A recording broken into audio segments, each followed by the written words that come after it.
Takže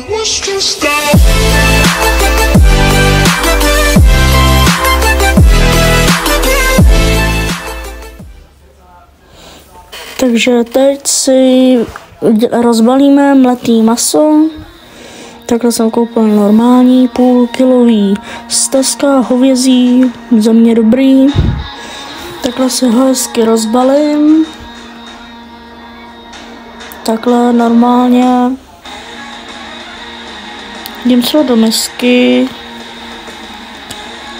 Takhle si ho tam dáme, nějak ho tam prostě dejte, je jedno. Potom tam dáme 2 vajíčka, protože je to lepší a líp to chutná. Tady dáme jedno, dáme ještě druhý.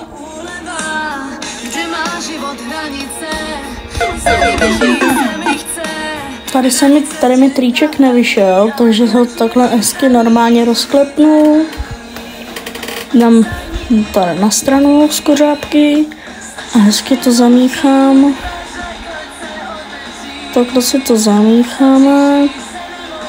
Hop, šup. Takhle mi jsem táta dal strouhanku. Dejte tam vždycky 2 hrsti, to potom se líp smaží, to chutná a tak dále. Takhle si to normálně zamícháme. A bude to dobrý. Takhle si to opepříme, trošku ji osolíme. Tady si to solím už.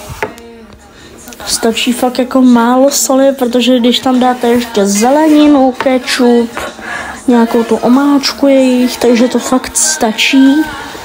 Takhle to tam dáme. Zamícháme lžičkou, tentokrát už ne rukou, protože to koření by se vám přilepilo na ruce. Takhle už jdeme na housky. A tady se mi jedna bohužel takhle špatně rozkrojila, protože když při rozbalování, takže RIP1 to nevadí. Ale rozbalím si jich, je nás docela hodně, někdo si jich přidal, takže beru rovnou všechny. Jsou normálně kupovaný, takže taky v Tesku skoro všechno bylo nějak jako ve slevě, abych ušetřil. Takže takhle potom tam hezky nakrájím ledový salát.